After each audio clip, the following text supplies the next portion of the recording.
প্রধানমন্ত্রী হিসেবে দায়িত্ব গ্রহণের পর প্রথমবারের মতো নয়াপল্টনে দলের কেন্দ্রীয় কার্যালয়ে গেছেন বিএনপি চেয়ারম্যান ও প্রধানমন্ত্রী তারেক রহমান। আমরা সরাসরি একটু সেখানে যেতে চাই, আমাদের সহকর্মী নাজমুল হাসান আছেন সেখান থেকে, একটু জানাবেন। নাজমুল, একটু জানতে চাই আপনার কাছ থেকে যে সেখানে নেতাকর্মীদের উচ্ছ্বাস নিশ্চয়ই আছে। প্রধানমন্ত্রী কখন নাগাদ কথা বলতে পারেন এই নেতাকর্মীদের উদ্দেশ্যে, এবং সেখানকার অবস্থা একটু আপনার মাধ্যমে দেখতে চাই, জানতে চাই নাজমুল।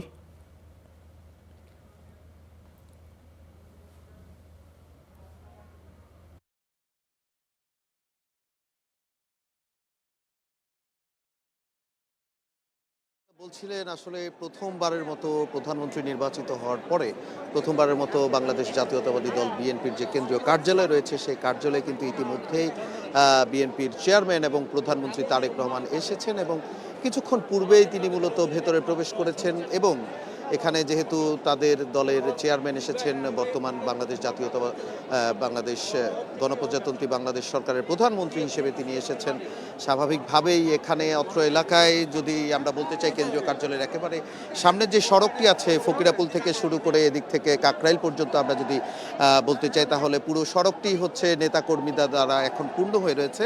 এবং বিকেল নাগাদ প্রধানমন্ত্রীর এখানে আসার কথা থাকলেও আজকে যেহেতু সরকার দলীয় একটি সংসদীয় বৈঠক ছিল, সে বৈঠকটি শেষ করে এখানে কিন্তু আস্তে আস্তে সন্ধ্যা হয়ে গেছে এবং সন্ধ্যার পরে অর্থাৎ কিছুক্ষণ পূর্বেই কিন্তু তারেক রহমান এখানে এসেছেন। এবং আমরা যতদূর জানতে পেরেছি কেন্দ্রীয় কার্যালয়ের সামনের যেই স্থানটি রয়েছে অর্থাৎ যে বারান্দাটি রয়েছে সেই বারান্দাটি যদি একটু দেখানোর চেষ্টা করি, বারান্দাটি কিন্তু এখানে যারা এসএসএফ রয়েছে, বাংলাদেশ সেনাবাহিনীর সদস্যরা রয়েছে, তারা ইতিমধ্যেই সেটা কিন্তু চেকিং করছেন। অর্থাৎ কিছুক্ষণের মধ্যে বারান্দায় এসে যেহেতু বাঁধ ভাঙা উচ্ছ্বাস আসলে নেতাকর্মীদের সামনে আসার কথা রয়েছে প্রধানমন্ত্রীর, এবং তিনি এসে আসলে এখানে নেতাকর্মী যারা হাজির হয়েছেন এখানে উপস্থিত হয়েছেন তাদের সাথে তিনি শুভেচ্ছা বিনিময় করবেন।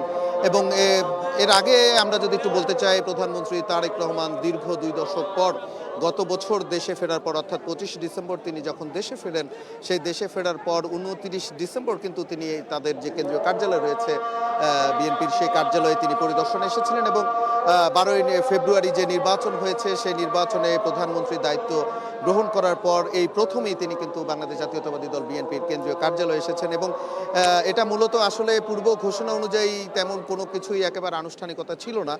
তিনি গতকাল একটি মহান বিজয় দিবসের একটি অনুষ্ঠান হয়েছিল, সেই অনুষ্ঠান থেকে ফিরতি পথে তিনি নেতাকর্মীদের উদ্দেশ্যে বলেছিলেন যে আগামীকাল অর্থাৎ আজ তিনি জাতীয়তাবাদী দল বিএনপির যে কেন্দ্রীয় কার্যালয় রয়েছে সেই কার্যালয়ে তিনি আসবেন। এবং তারই পরিপ্রেক্ষিতে আজকে সংসদীয় বৈঠক শেষ হওয়ার পরপর তিনি এসেছেন। এবং প্রধানমন্ত্রী যেহেতু এসেছেন, স্বাভাবিকভাবেই বিএনপির যে নেতাকর্মীরা রয়েছেন তাদের সাথে আমরা এখানে কথা বলার চেষ্টা করছিলাম, যেহেতু দীর্ঘ গণতন্ত্রের পথে তারা আন্দোলন সংগ্রাম করেছেন এবং তাদের আন্দোলন সংগ্রামের কেন্দ্রবিন্দু আসলে বাংলাদেশ জাতীয়তাবাদী দলের বিএনপির এই কেন্দ্রীয় কার্যালয়।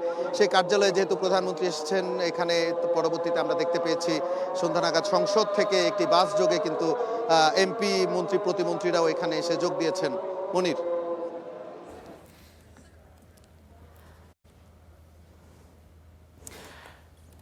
সেখানে আসলে আর কোন কোন নেতাকে দেখলেন আপনি নাজমুল, একটু জানাবেন যে সেখানে এতক্ষণ তিনি তার কার্যালয়ে বা তার কক্ষে নিশ্চয়ই আছেন। অনানুষ্ঠানিকভাবে কোনো দলীয় মিটিংও কি সেরে ফেলছেন কিনা প্রধানমন্ত্রী? আর কাদের দেখেছেন আপনি?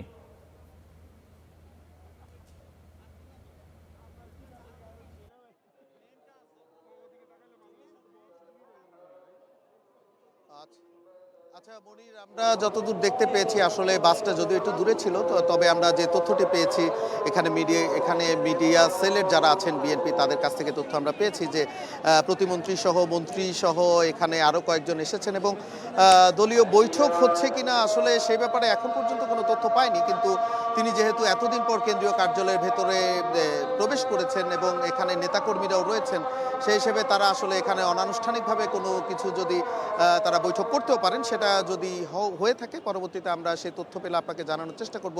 তাছাড়া আমরা অন্যান্যভাবে যতদূর আরও জানতে পেরেছি, যেহেতু ঈদুল ফিতর গিয়েছে কয়েকদিন আগে, ঈদের পরবর্তী সময়ে আসলে ঈদ পুনর্মিলনীয় একটা বলা যায় এখানে, যেহেতু নেতাকর্মীরা রয়েছেন, প্রধানমন্ত্রী তারেক রহমান এখানে আসার ঘোষণা দিয়েছেন, সেই প্রেক্ষিতে প্রেক্ষিতে বলা যায় আসলে ঈদ পরবর্তী নেতাকর্মীদের সাথে কিছুটা সাক্ষাৎ অথবা নেতা যারা আছেন দল যেহেতু এখন সরকার গঠন করেছে, সামনে পরবর্তী পদক্ষেপ সহ তাদের কেন্দ্রীয় কার্যালয়ে তারা কোনো বৈঠক করছেন কিনা সে ব্যাপারে হয়তো কথাবার্তা হতে পারে, কিন্তু সেরকম কিছু হলে পরবর্তীতে হয়তো আমরা সেই তথ্যটি জানতে পারবো এবং জানতে পারলে আপনাকে অবশ্যই আমরা দর্শকদেরকেও জানানোর চেষ্টা করবো। মনির।